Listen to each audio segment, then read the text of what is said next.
Hello दोस्तों, हिंदी व्याकरण प्रश्नोत्तरी में आप सभी का स्वागत है। दोस्तों, आज के इस टेस्ट में अपने बात करेंगे लिंग, वचन और काल से संबंधित कुछ प्रश्नों के विषय में। दोस्तों, ये जो टेस्ट सीरीज है ये इम्पोर्टेंट है रीट के लिए, पटवार के लिए। चाहे आप एसआई का एग्ज़ाम दे रहे हों, चाहे आप एलडीसी का एग्ज़ाम दे रहे हों, वो चाहे हाई कोर्ट का हो या फिर आरपीएससी का हो, सभी के लिए ये टेस्ट जो हैं वो काफ़ी ज़्यादा इम्पोर्टेंट हैं। आज अपने विशेषतः रीट की दृष्टि से देखेंगे कि इनमें से जो टॉपिक हैं लिंग, वचन और कारक, यहाँ से किस प्रकार के प्रश्न पूछे जा सकते हैं, क्योंकि रीट की सेकंड लैंग्वेज के अंदर यहाँ से काफ़ी प्रश्न आते हैं। तो दोस्तों, शुरू करते हैं आज का टेस्ट और देखते हैं आज का हमारा पहला प्रश्न जो है वो कौन सा है। आज का हमारा पहला प्रश्न है, निम्न में से पुल्लिंग शब्द कौन सा है? पानी है, नदी है, मिट्टी है या फिर टोपी है। हमें इनमें से पहचानना है पुल्लिंग शब्द कौन सा है। दोस्तों, कौन सा है पुल्लिंग शब्द? क्या होगा सही आंसर? तो दोस्तों, इसका जो हमारा सही आंसर है वो है नंबर 1 यानी कि पानी। पानी कौन सा हो गया? पुल्लिंग शब्द की श्रेणी में आता है।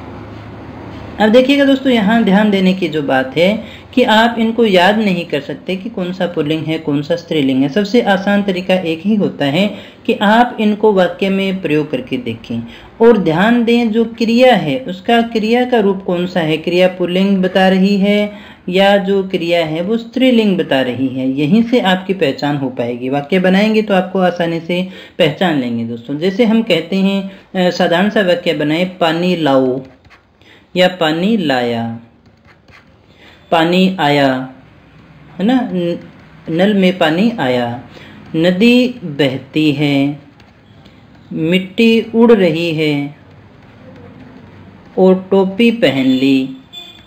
अब देखो, यहाँ पर जो भी क्रियाएं हमारे यहाँ पर लग रही हैं वो सारी इसी के हिसाब से तो लग रही हैं, और जब इनके हिसाब से लग रही हैं तो आप आसानी से पहचान सकते हैं। बहती है, रही है, पहन ली, ये सारे स्त्रीलिंग में होते हैं। लेकिन लाया जो है वो कौन सा होगा? वो पुल्लिंग की श्रेणी में आता है। सबसे आसान तरीका एक ही है दोस्तों, किसी भी प्रकार के शब्दों यदि आप उनको वाक्य में प्रयोग करके देखेंगे, उनसे छोटे मोटे वाक्य बना के देखेंगे तो आप आसानी से आंसर निकाल पाएंगे। तो इसमें हमारा पहला जो आंसर है वो बिल्कुल सही हो गया, पानी लेकर के आओ, यानी पानी है। अगले प्रश्न की बात करें, निम्न में से स्त्रीलिंग का सूचक है। स्त्रीलिंग कौन सा है? हलवाई है, ईसाई है, कसाई है या फिर सफाई है। यहाँ हमें सही आंसर निकालना है। पिछली ट्रिक लगाओगे तो आप आसानी से निकाल लोगे दोस्तों, और यही सबसे अच्छा और सबसे आसान तरीका है दोस्तों। चाहे आपको वचन निकालना हो, चाहे आपको पुल्लिंग स्त्रीलिंग निकालना हो। क्या होगा सही आंसर? तो दोस्तों, इसका जो हमारा सही आंसर है वो है नंबर 4, सफाई। अब देखो, हलवाई आ गया तो क्या होगा? पुल्लिंग।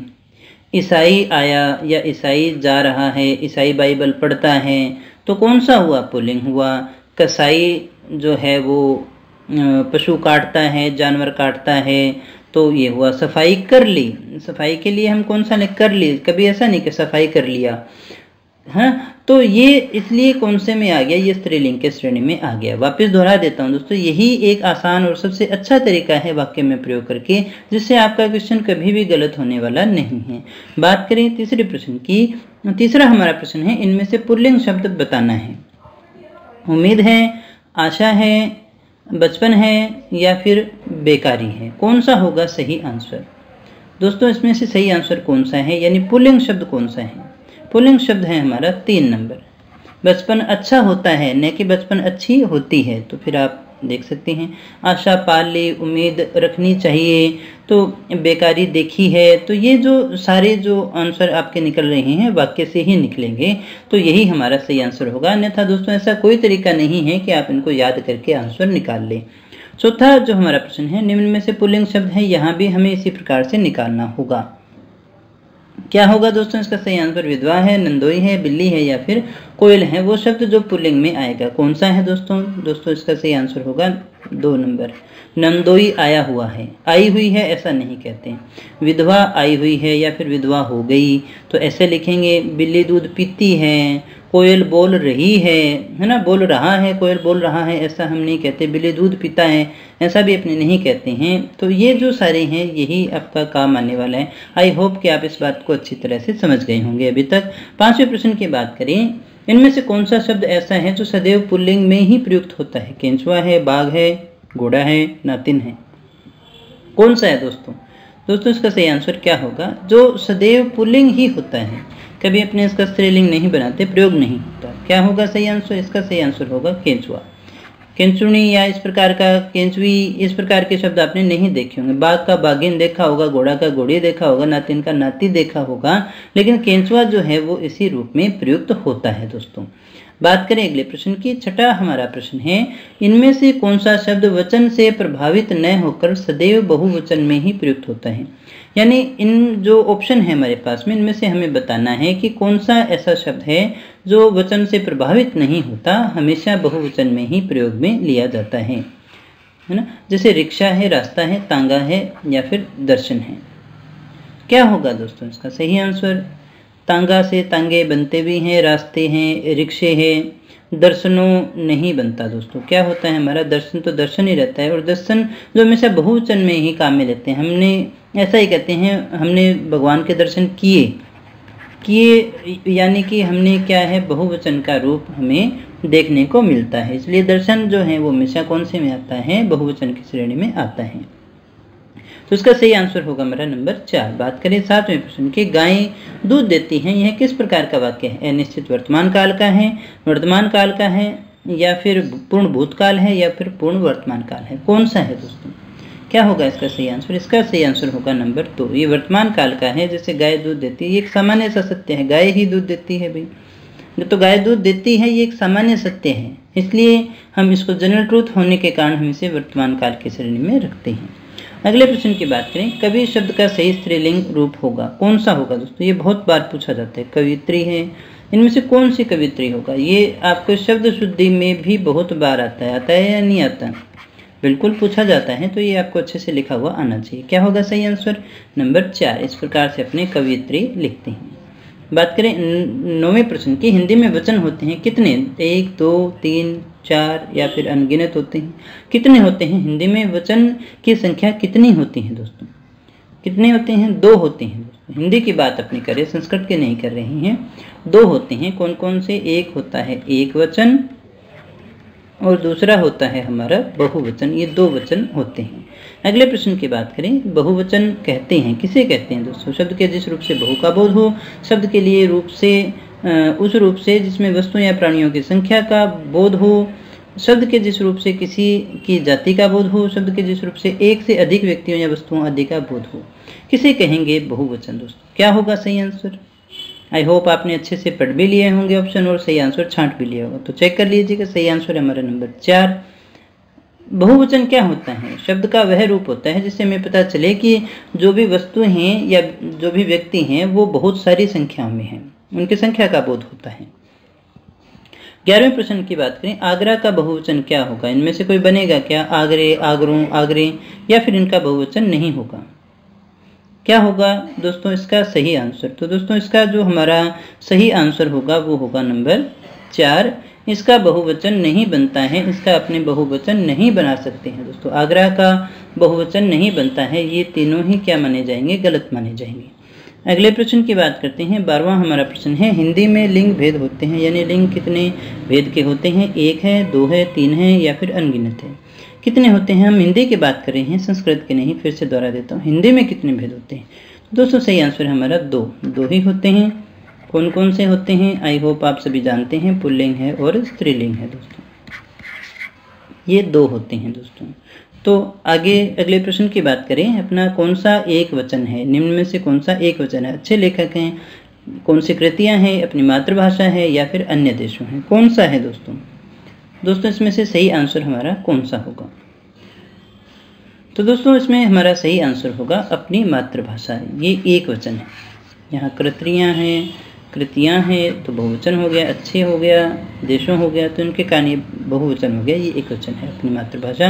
अगले प्रश्न की बात करें। निम्न में से कौन सा पुल्लिंग नहीं है?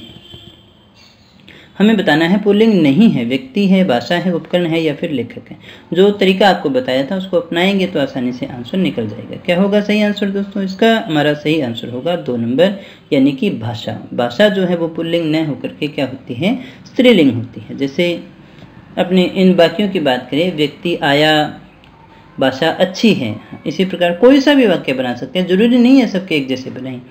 उपकरण लाया, लाई नहीं, है ना, लेखक कहता है, तो फिर इस प्रकार से हम आसानी से वाक्य में प्रयोग करें तो निकाल लेंगे। भाषा अच्छी होती है, यानी ये पुल्लिंग न होकर के स्त्रीलिंग में आता है। दोस्तों पुस्तक का बहुवचन क्या होगा? आसान सा प्रश्न है। पुस्तक का बहुवचन क्या बनेगा? पुस्तकें, पत्रिकाएं, पुस्तकालय या फिर ग्रंथ? क्या होगा सही आंसर? तो दोस्तों इसका सही आंसर हमारा 1 नंबर, यानी पुस्तक का बहुवचन होता है पुस्तकें। अगले प्रश्न की बात करें, 16वां हमारा प्रश्न है, नेता का स्त्रीलिंग क्या होगा? क्या होगा? नेत्री, नेताणी, नेताइन या फिर नेतानी? क्या होगा नेता का स्त्रीलिंग रूप? दोस्तों क्या होगा सही आंसर? इसका सही आंसर होगा 1 नंबर। ये बहुत बार पेपर में पूछा जाता है। ये लगभग इसमें से काफ़ी सारे क्वेश्चन जो ऐसे थे आपके रीट या आरटेट के अंदर पूछे जा चुके हैं। बात करें अगले प्रश्न की, 17वां हमारा प्रश्न है, भारत में स्थिति दूसरी है, इसका भूतकालीन रूप क्या होगा? भारत में ऐसी स्थिति थी, भारत में स्थिति दूसरी थी, भारत की स्थिति दूसरी थी या भारत में स्थिति ऐसी थी? क्या होगा दोस्तों सही आंसर? आई होप आपने आंसर सारे पढ़ लिए होंगे, ऑप्शन पढ़ लिए होंगे, तो सही आंसर चेक कर लीजिएगा। नंबर 2 भारत में, यहाँ सिर्फ ये ध्यान रखना था कि और में का फर्क है, जो है वो तो वही रखेंगे ना, बाकी चीज़ ही हमें चेंज करनी थी। भारत में स्थिति दूसरी थी। बात करें 18वें प्रश्न की, नारी का बहुवचन क्या होगा? नारी, नारियाँ, नारियों या फिर नारियाँ? कौन सा होगा सही आंसर इसका? दोस्तों इसका सही आंसर है नंबर 4 नारियाँ। यहाँ लगाने के बाद में ये बनेगा, तो यहाँ पर छोटी की मात्रा हो गई। अगले प्रश्न की बात करें, 19वां, आचार्य का स्त्रीलिंग क्या होगा? आचार्य या आचार्य, आचार्य, आचार्य? क्या होगा दोस्तों इसका सही आंसर? दोस्तों इसका सही आंसर होगा हमारा 3 नंबर, आचार्य कहते हैं। ये बहुत बार पूछा भी गया है परीक्षाओं के अंदर। आचार्य का स्त्रीलिंग जो है वो क्या होगा? आचार्य।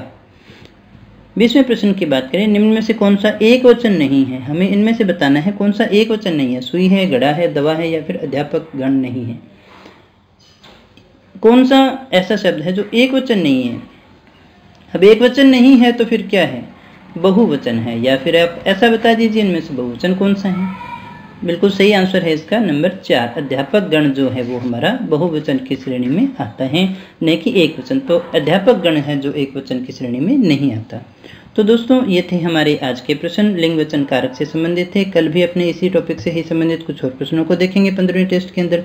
दोस्तों अगर ये वीडियो आपको अच्छा लगा हो तो इसे लाइक कर देना, दोस्तों के साथ में शेयर कर देना, ज्ञान बांटने से बढ़ता है दोस्तों। और अगर आप एक स्टूडेंट हैं और नियमित रूप से कंपटीशन की तैयारी कर रहे हैं तो चैनल को सब्सक्राइब कर लेना, क्योंकि आपके लिए इस चैनल पर बहुत कुछ मिलने वाला है। सारे कोर्स आपको कंप्लीट यहीं पर मिलने वाले हैं दोस्तों। तो चैनल को सब्सक्राइब जरूर कर लीजिएगा अगर आपने अभी तक नहीं किया है या फिर आप चैनल पर पहली बार आए हैं तो दोस्तों मिलते हैं कल के टेस्ट में कुछ और नए प्रश्नों के साथ, कुछ और नई जानकारी के साथ। तब तक बने रहिए हमारे साथ। Thank you very much.